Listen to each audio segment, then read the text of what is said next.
সেই bundle bundle টাকা দিয়ে স্বামীকে ছাড়িয়ে আনব এমন ঘোষণা দিয়েছিলেন সেই শারমিন, চট্টগ্রামের সন্ত্রাসী সাজ্জাদ হোসেনের স্ত্রী শারমিন আক্তার তামান্না।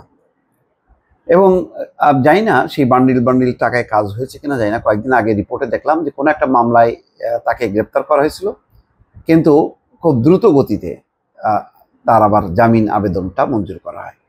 এখন সেই মানে শারমিনকে, সাজ্জাদের স্ত্রী শারমিনকে বলা হয়েছে 7 দিনের মধ্যে আদালতে আত্মসমর্পণ করতে হবে।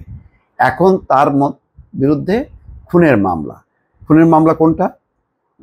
যে মানে একটা দুর্ধর্ষ জোড়া খুন ঘটেছিল গত 29শে মার্চ। ওই দিন রূপালী রঙের একটা প্রাইভেট কার কর্ণফুলী শাহ আমানত সেতু এলাকা থেকে বাকুলিয়া অ্যাক্সেস রোডে আসতে থাকে। গাড়িটি শাহ আমানত সেতু এলাকা থেকে কিছু দূরে যাওয়ার পর পেছন থেকে 5টি মোটরসাইকেল সেটাকে ধাওয়া করে তারপরে একেবারে এলোপাতাড়ি গুলি করে কাঁচ ভেদ করে 2 জন মারা যায়।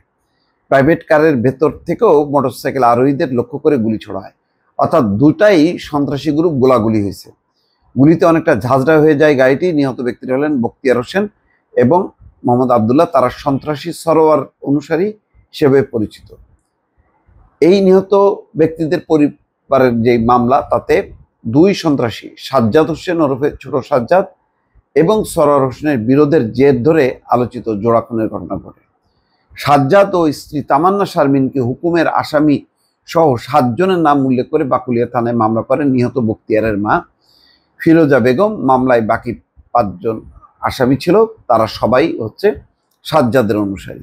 এখন সেই মামলার যে আদালতে পেশ করা হয়েছে তার প্রেক্ষিতে আদালত বলেছে 7 দিনের মধ্যে এই যে জামিনে ছিল যেই তামান্না শারমিন, সেই শারমিন যেন আত্মসমর্পণ করে।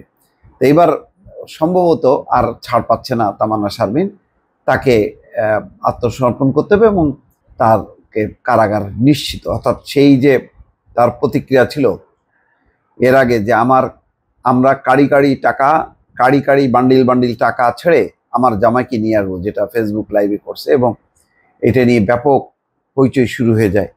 এর আগে তার স্বামী সাজ্জাদও একেবারে ওই ওসিকে দেখে নেওয়ার হুমকি দিয়ে সেও লাইভ করে। মানে 2 জন খুবই আলোচিত হয়েছে সম্প্রতি সময়, একদম লাইভ করার মধ্য দিয়ে তাদের যে অধ্যত্ত দাপট সেটা দেখানোর মধ্য দিয়ে সন্ত্রাসী যে আন্ডারওয়ার্ল্ডটা সেটা তাদের যে নিয়ন্ত্রণে আছে সেটা তারা প্রকাশ করেছে এবং এখন এর বিরুদ্ধেই অভিযান। এটা 15ই মার্চ ঢাকা শপিং মলে সাজ্জাদকে আটক করেছিল তেজগাঁও থানা পুলিশ এবং তার প্রতিক্রিয়ায় সাজ্জাদের স্ত্রী তামান্না শারমিন তেমন একটা ফেসবুক লাইভ করে। এখন দেখা যাচ্ছে যে গত 29শে মার্চ যে জোড়া খুন হয় ভোর রাতে, সম্ভবত সেই গাড়িকে ধাওয়া করে 5টা মোটরসাইকেল এসে যে গোলাগুলি করে, সেই গোলাতে 2 জন নিহত হয়। সেই নিহতের যে মা, একজন বখতিয়ারের মা, তিনি মামলা করেন। সেই মামলায় সাজ্জাদ এবং হুকুমের আসামি হিসেবে তামান্না শারমিনকে অভিযুক্ত করা হয়। তো এখন তামান্না শারমিন মানে তার যে দাপট দেখিয়ে সে নিজে জামিন পেয়েছে। এর মধ্যে সম্ভবত এই প্রতিক্রিয়ায় পুলিশ যে মাথা নত করেনি, সেজন্য এই সন্ত্রাসী সাজ্জাদকে দড়ি পরিয়ে ডান্ডাবেড়ি পরিয়ে পুরো চট্টগ্রাম শহরে ঘুরিয়ে দেখিয়েছে। ফলে এখন এই তামান্না শারমিনের আটকের মধ্য দিয়ে মানে পুলিশের লক্ষ্য হচ্ছে আন্ডারওয়ার্ল্ডকে নিয়ন্ত্রণ করা। হয়তো সেই দিকেই যাচ্ছে। দর্শক ভালো থাকবেন, আল্লাহ হাফেজ।